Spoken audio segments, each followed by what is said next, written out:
This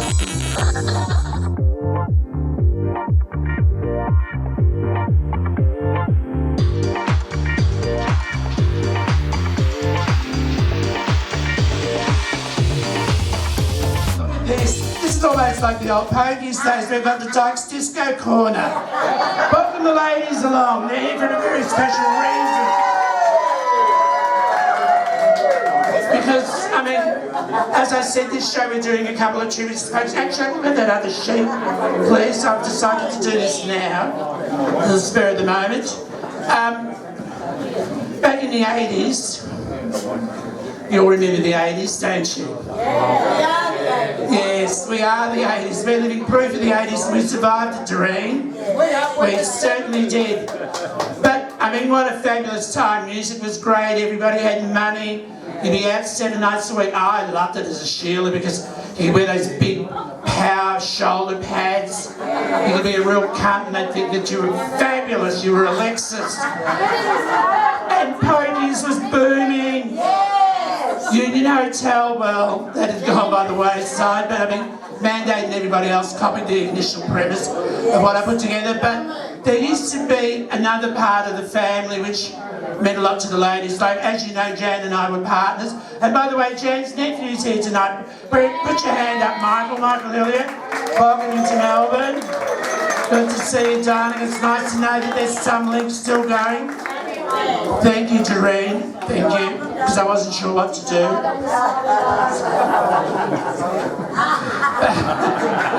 But like I said, it was a bit of a family. Jan was sort of like, well, she was the fucking tyrant. I mean, Penny, Austin and I were the poor drudges that did all the work for her.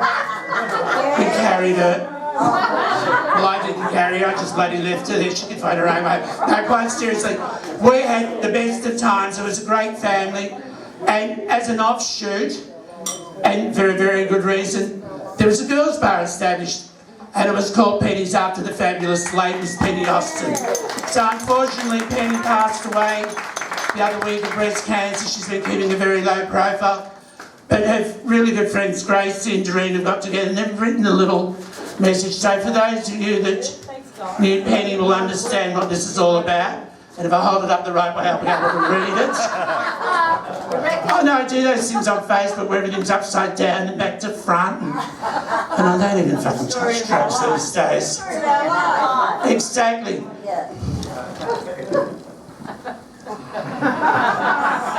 Bloody eyelashes blocking everything. As most of you would have heard, dear Penny Austin passed away just recently. Now Penny was an icon at Penny's Bar, which was held at the Prince of Wales every Saturday night. And Penny also featured in one of our big finales in Women of the 80s Part 2, when she did Maybe This Time, when she was the groom, wasn't an attractive groom. I was fucking furious because I wanted to do that song. I ended up with the mother of the bride. Michelle Tozer used to have this lovely bridal gown. It was like a sheep with a panel out the back, and I'd have to bring the girls out.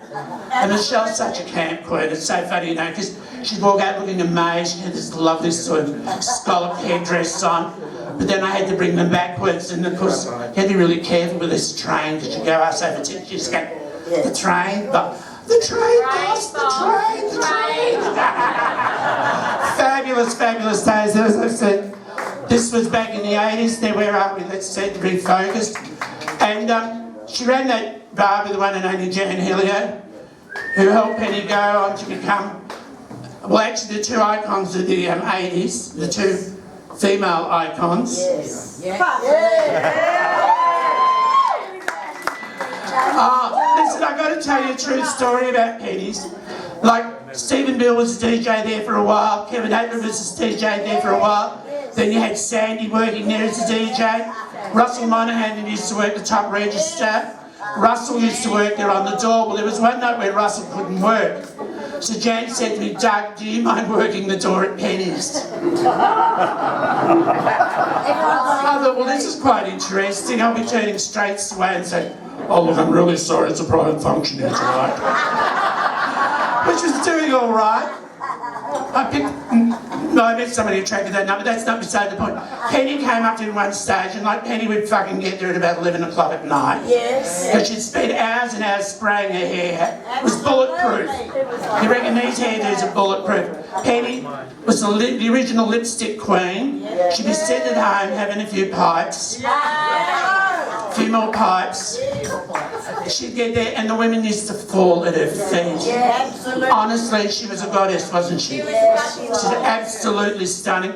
And she's one of the two people that I've seen really bloody give it to Jan. One was Jan's mother Hazel, the other was Penny. She wouldn't take any shit from Jan, let me tell you. But anyway, Penny's come up to me and she said, oh look Doug, I really hate to ask this of you, but they're extremely busy tonight. I'm wondering whether you could collect some glasses.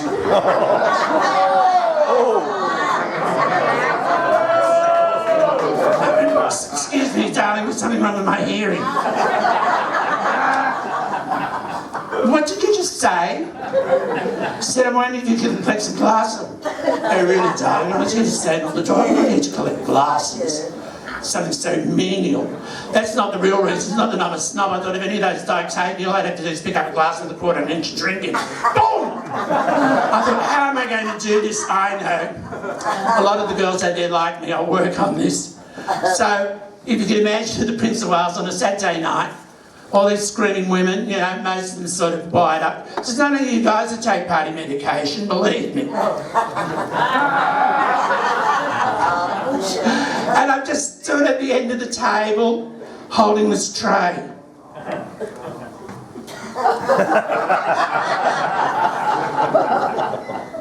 And a couple of the girls come and said, what's the matter, Doug? I said, well, my chairman has said a shock. I said, they just asked me to collect glasses. I didn't know how to do that sort of stuff. Oh, don't worry, come with us, Doug. So I'm walking up and down between them going, oh, here we go, mate. Fabulous. It was a great night, and it was nice to see the ladies having such a fabulous night. But that was Penny Austin. There's a lot more things I could say, but Penny's a treasure. If you do have some drink left in your glass, I would like you to raise your glass together and give a toast to Penny. I'll have my drink with you girls later. Miss Penny Austin. I know. And of course, during the week, it would have been Yvonne Gardner's 80th birthday. Now, what a fabulous woman was Yvonne. For those of you that didn't know Yvonne was a bit of a fashionista. She hated a camera. Absolutely fucking hated it. So much so that she'd go thinking they'd turn away. But a woman with a heart of gold, if ever a woman deserved to be canonised in the gay scene, it was Yvonne Gardner. It's been 40 years the other day since she started Positive Living. This made sure that people out there with AIDS that have been disconnected from their family or feeling isolated had a place to go and have a meal. She would have been 80. Fabulous, fabulous woman. Even before she started Positive Living, she used to drive a Holden station wagon, which everybody called the Golden Holden. And Yvonne used to make up a big pot of soup and go around and visit people. So, Yvonne, if you're up there with Tootsie, if you're up there with Sophie from Mandate, Jan, Renee, everybody else, I'm not in a rush to get there, but when I do, it's going to be fucking heaven. So, for all those fabulous people that made our community such a vibrant place in the 80s, you deserve our thanks. And also, more importantly, you people for coming along and supporting people like Penny, Jan, myself, and even some of the other big news. And Doreen, what about you? Oh, you were the mean bitch on the door. She told me a story. This is quite... Can I tell this? Yes. Jan used to arrive late. Jan always arrived late. She always liked to make an entrance. And she always liked to throw a weight around, you know. She was very vocal. And she'd rock up there really late. Penny probably only got in 10 minutes beforehand. Yes. Doreen was working the door.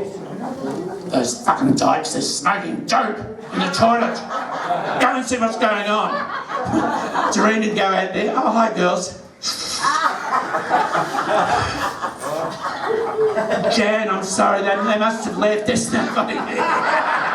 No wonder that joint used to fucking rock. And it's good to know that our sisters still know how to party. Welcome here. Nice to see you, Doreen, Gracie, Pammy. James. Anybody else that I should mention by name that I can see?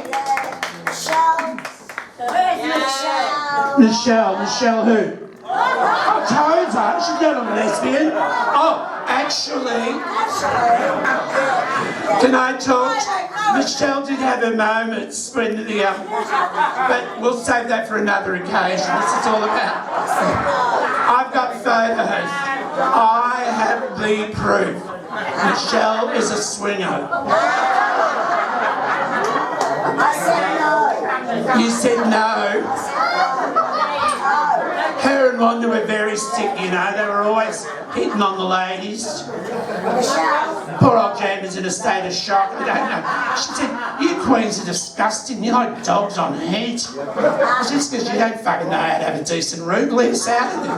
But anyway, as I said, for Penny, for everybody else from the 80s, for you people that are turning up here every Sunday, this is so that we can get together, share our memories, tell each other how we feel about them, and reminisce, because that's what it's all about.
Well,